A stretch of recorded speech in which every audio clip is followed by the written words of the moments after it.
مشاهدينا الكرام، السلام عليكم ومرحبا بكم. ما تقدرش تعدلني واحد بحال هذا. ما تعطيش الثمن ديالو بحال هذا. ما تعطيش الثمن ديالو. شحال تعطي الثمن ديال هذا؟ دير لي واحده بحال هذا. ها هي. زيد. ها هي. لازم نعطى. بغيت واحده مزيانه هكذا. صغيره. تكون صغيره. كانت دبدو مدينة استثنائية في المغرب من ناحية كثرة وجود النسبة اليهودية. كانوا اليهود هما أصحاب التجارة، هما أصحاب الربا، هما أصحاب الخمور، كانوا بارعين في صناعة الماحية أو ما يسميه البعض ماء الحياة، كما هو شائع في تغيير أسماء المحرمات إلى أسماء طيبة باش يسهل التقبل ديالها في قلوب الناس. بحال الربا كيسموه بالفائدة، والمشروبات الخمرية كيسموها بالمشروبات الروحية، كذلك الغناء والخلاعة والرقص الفاحش كيسموه بالفن. ما علينا، كانوا اليهود كما قلنا هم أصحاب المال وأصحاب الحديد. كذلك كانوا اليهود يسكنوا أماكن تسمى بالملاح، وهي أماكن كانوا يجتمعوا فيها بحال الدوار بالنسبة للمسلمين.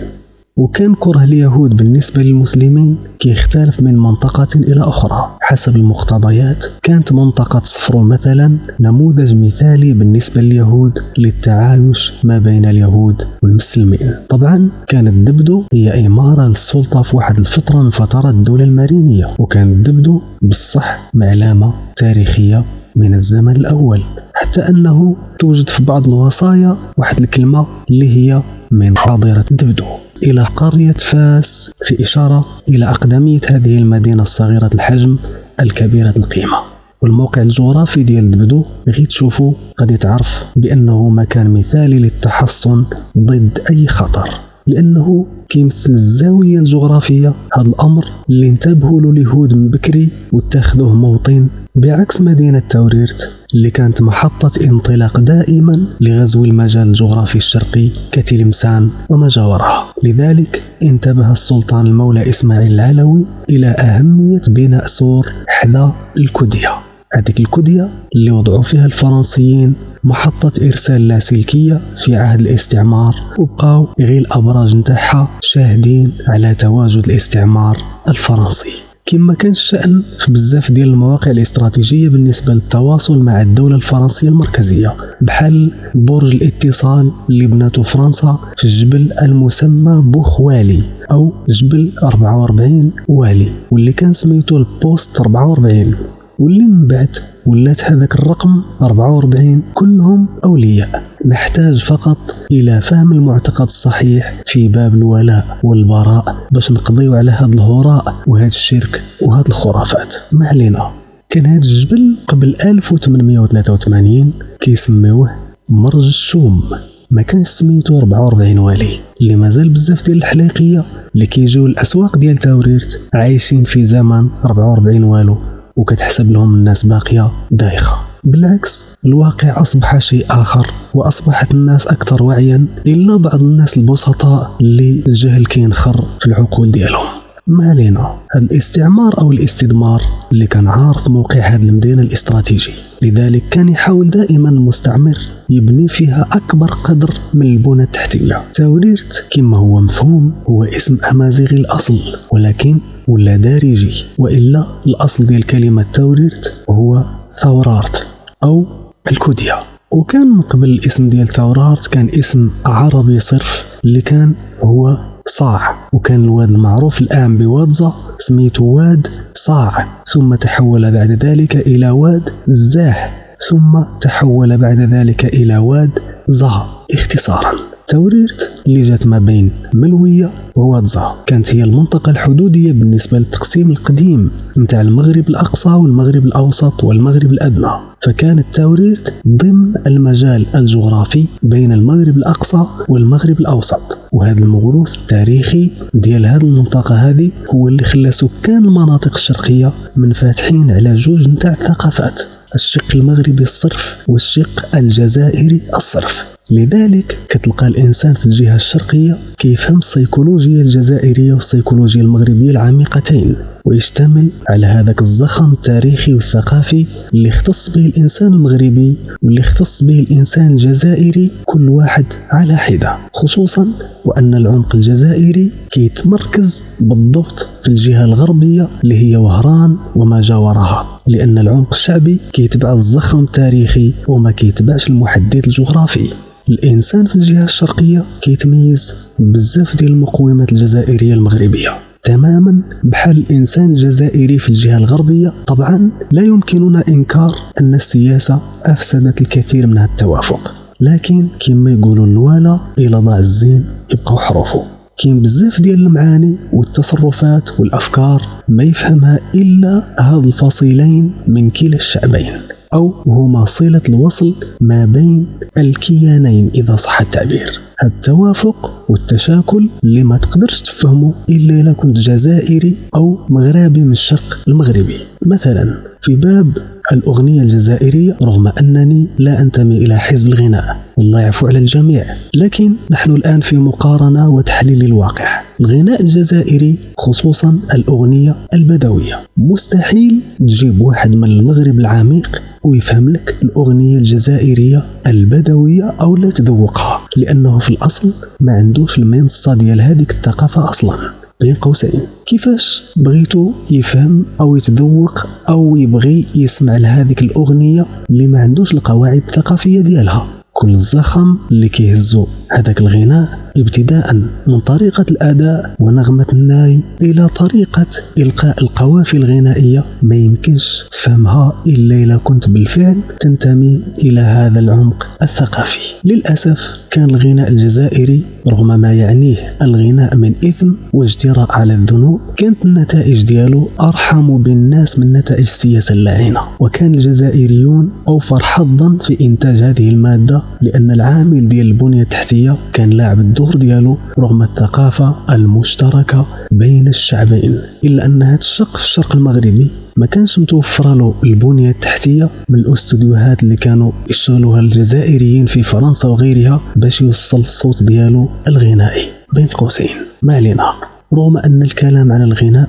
ما يستاهلش نتكلموا فيه هذه المدة كاملة، ولكن هذا من أجل تقريب المفاهيم. وكذلك كان مفعول الغناء الجزائري يصل مدى إلى الحديقة الخلفية للشرق المغربي، واللي هي من تازة إلى فاس، وهذا معقول لأن فاس هي عاصمة شرقية بامتياز، فهي عاصمة بني مرين، ودايما الموروث الثقافي كيجيب معاه قاع داك الشيء اللي لقاه الواد في الطريق. على سبيل المثال نفكركم بهذيك الأنشودة اللي كتقول يا جرادة مالحة فين كنتي سارحة في جنان الصالحة إلى آخره. هذه القصيدة أو هذه الأنشودة تقالت في واحد العهد قديم لما كان جنان الصالحة في مراكش كتنبت فيه جميع الفواكه اللي كيعرفوها الناس في هذيك الحقبة الزمنية، وكان جنان الصالحة هذا بحال الجنان تاع الأرض بالنسبة لهم في هذاك الوقت. كانوا البزاو الصغار يتغنوا بهذه الأنشودة الطفولية وبجنان الصالحة بسبب الشهرة ديالو، حتى وصلت إلى يومنا هذا رغم أن الكثير ما عنده عليها حتى فكرة.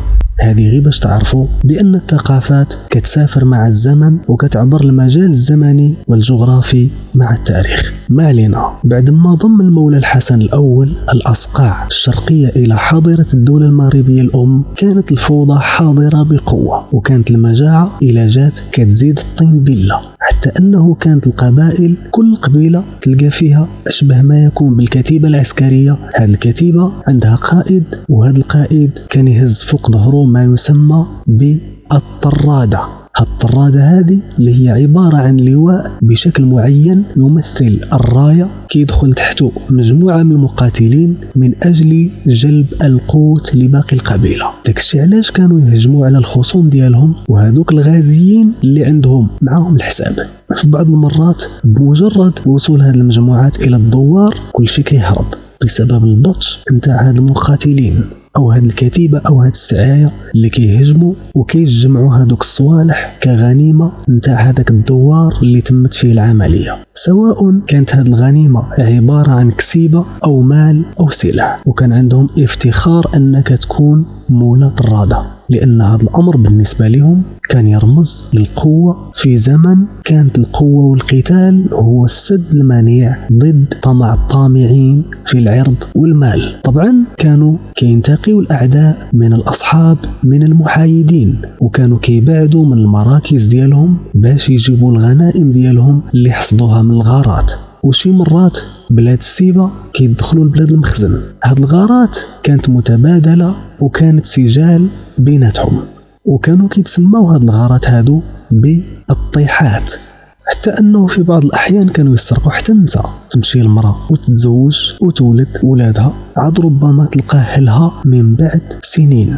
ما علينا. كان المغرب بالعموم ايام السبا الناس اللي نسبهم يتصل بسلالة البيت هما الناس اللي عندهم السلطة الروحية على فك النزاعات بين القبائل، كما ان هاد الشرفة هادو هما اللي كانوا اهل فضل واهل سماحة في زمن كانت فيه القباحة هي المفتاح نتاع الاسترزاق. كانوا هاد الناس هما اللي يكونوا وسيلة وصل ما بين السلطان وما بين الناس في كثير من الحالات. وحال المجتمع المغربي منذ الدولة الإدريسية الأولى كانت فيه تقديس العنصر ديال آل البيت، وهذا المبدأ هذا عليه أصلا تبنات الدولة والإمبراطورية المغربية اللي شغلت مساحة جغرافية مترامية الأطراف بلغت إلى فرنسا وتجاورت مع السودان. قبائل المغرب الشرقي هي قبائل نقية العرق، كل شيء محسوب على رؤوس الأصابع. كما قلت لكم من قبل أن الروافد التاريخية كتسري مع الزمن وكتسري مع المكان ومع الكائن الحي.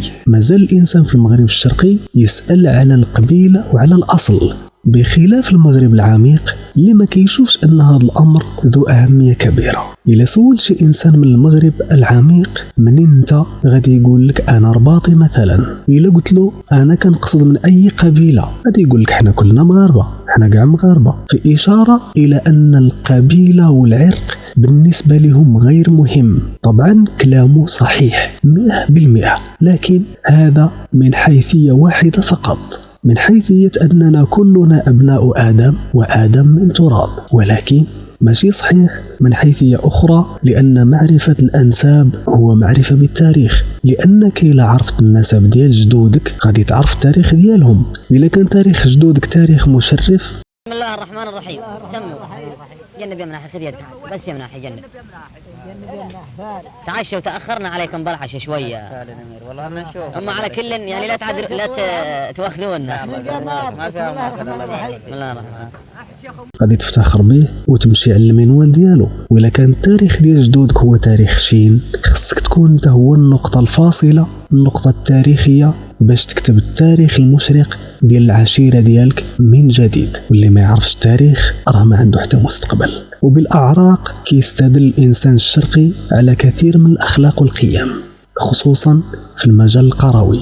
إلى هنا غادي نريضوا، ولكن مازال باقي ما يتقال.